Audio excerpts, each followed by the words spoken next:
Rave పార్టీకి వెళ్లాలంటే హైదరాబాద్, బెంగళూరు, చెన్నై, గోవా లాంటి కాస్ట్లీ ప్రదేశాలకు వెళ్ళి లక్షలు ఖర్చు పెట్టాల్సిన అవసరమే లేదు. ఏపీలోని ఏలూరు జిల్లా ఉంగుటూరుకి వెళ్తే చాలు. అక్కడెక్కడో ఉండే ఎంజాయ్మెంట్ అంతా ఇక్కడే దొరుకుతుంది. వింటుంటే ఆశ్చర్యంగా ఉంది కదూ? నిజమే. మరి ఒక్కసారి ఉంగుటూరు వెళ్తే పండగే పండగ. అయితే అన్నయ్య స్వర్గసీమలో అసాంఘిక కార్యక్రమాలకి అంతే లేదు. ప్రసిద్ధి చెందిన కొల్లేరు సరస్సుకి సంబంధించి నిబంధనలకి తూట్లు పొడిచి ఆక్వా సాగు చేస్తున్నా అదంతా ఎమ్మెల్యే అనుమతితోనే జరుగుతుంది అనేది బహిరంగ రహస్యం. ఇంత జరుగుతున్నా పోలీసులు కానీ రెవెన్యూ అధికారులు కానీ ఎక్కడా కనిపించరా?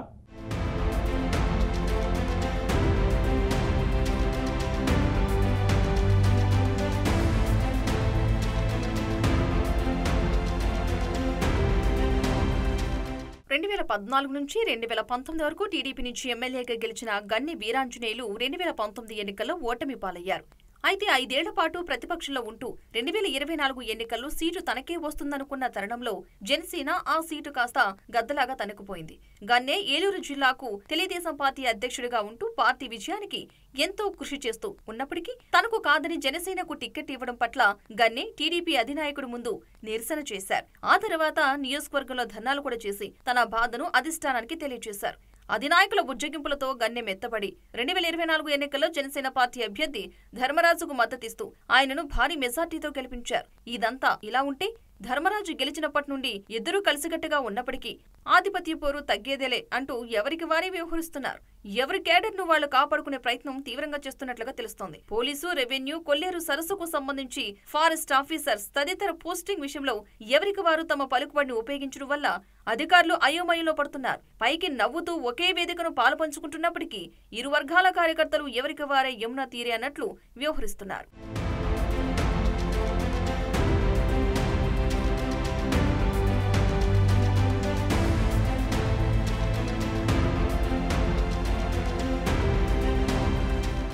మరోవైపు గన్నె వీరాంజనేయులు స్థానికంగా భీమడోలులో ఉన్న నేపథ్యంలో ఆ ప్రాంతంలో చిన్న చిన్న గొడవల దగ్గర నుండి కొల్లేరు సమస్యలు, రియల్ ఎస్టేట్ సమస్యలు అన్ని తానే ఎమ్మెల్యేగా వ్యవహరిస్తున్నారని స్థానిక ప్రజలు చెప్పుకుంటున్నారు. భీమడోలు పంచాయతీలో గన్నె కుమారుడి సహాయ సహకారాలతో నిర్మిస్తున్న బహుళ అంతస్తుల భవనాలు నిబంధనలకు విరుద్ధంగా నిర్మిస్తున్నప్పటికీ ఏ ఒక్క అధికారి కన్నెత్తు చూడట్లేదంటే ఆయన ఎంత పవర్ఫుల్ గా వ్యవహరిస్తున్నారో అర్థమవుతుందని నియోజకవర్గ ప్రజలు చెప్పుకుంటున్నారు.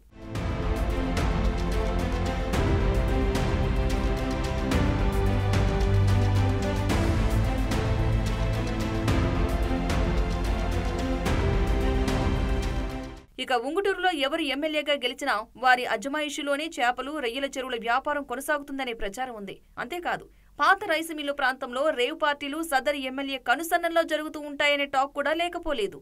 ఈ నేపథ్యంలో దూర ప్రాంతాలైన విజయవాడ, హైదరాబాద్, వైజాగ్ లాంటి మహానగరం నుంచి వీకెండ్ పార్టీలకు ఈ నియోజకవర్గానికి వచ్చి సరదాగా సేద తీర్చుకుని వెళ్తున్నారనే ప్రచారం ఊపందుకుంది.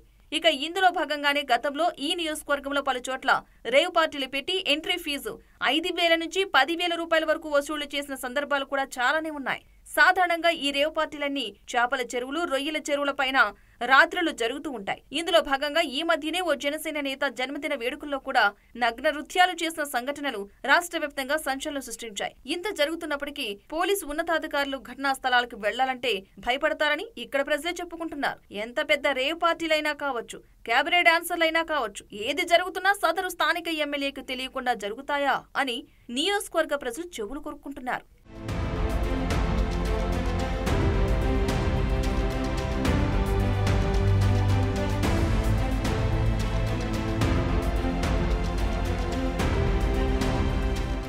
అయితే అన్నమయ్య స్వర్గసీమలో అసాంఘిక కార్యక్రమాలు అనేకం జరిగినప్పటికీ పోలీసులు కానీ రెవెన్యూ అధికారులు కానీ ఎక్కడా కనిపించరు.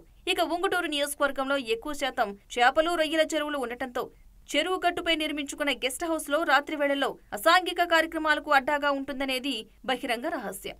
అయినా పోలీసులు అటువైపు కన్నెత్తి చూడరు. మరోవైపు సంక్రాంతి పండుగ సందర్భంగా ఆ నియోజకవర్గంలో కోడి పందాల పేరుతో కోట్లలో డబ్బులు చేతులు మారుతూ ఉంటాయి. ఒక్కొక్క బరిలో 100 కోట్ల చేతులు మారేందుకు సంక్రాంతికి నెల రోజుల ముందు నుండే సన్నాహాలు మొదలవుతాయి. అయినా ఇదంతా అధికార కార్యక్రమాలన్నట్లు పట్టించుకునే పోలీసు అధికారులే కరువయ్యారు. ప్రసిద్ధి చెందిన కొల్లేరు సరస్సుకు సంబంధించి నిబంధనలకు తూట్లు పొడిచి ఆక్వా సాగు చేస్తున్నా అదంతా ఎమ్మెల్యే అనుమతితోనే జరుగుతున్నాయనేది బహిరంగ రహస్యమే. అయినా సంబంధిత అధికారులు పట్టించుకోరనే ప్రచారం ఉంది.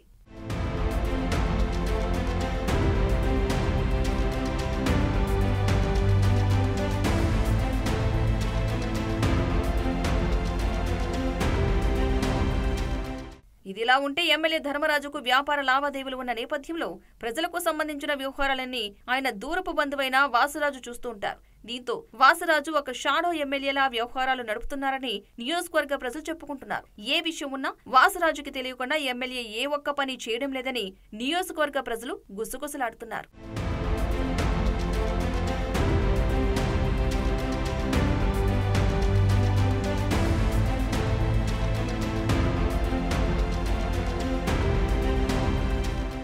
అయితే ఎమ్మెల్యే ధర్మరాజు గెలిచిన తర్వాత నియోజకవర్గానికి ఇప్పటివరకైతే చేసిందేమీ లేదని ప్రజలు పెదవిరుస్తున్నారు. ఉంగుటూరు నియోజకవర్గంలో ప్రధానంగా త్రాగునీరు అందించడంలో కనీస ప్రయత్నం చేయడం లేదని పలు గ్రామాల ప్రజలు అసహనం వ్యక్తం చేస్తున్నారు.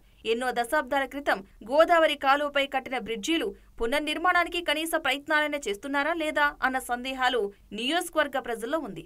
నియోజకవర్గంలోనే ప్రధానంగా ఉన్న కొల్లేరు మండలాల్లో ఉన్న గ్రామాల్లో రైతులు అనేక ఇబ్బందులు పడుతున్నారు. ప్రధానంగా కొల్లేరు 5వ కాంటూరు పరిధిలో ఉన్న రైతులు చేపల చెరువుల్లో రొయ్యల చెరువులకు అటు ప్రభుత్వం నుంచి అనుమతులు రాక ఇటు వరి ధాన్యం పండించలేక రైతులు అనేక ఇబ్బందులు పడుతున్నారు.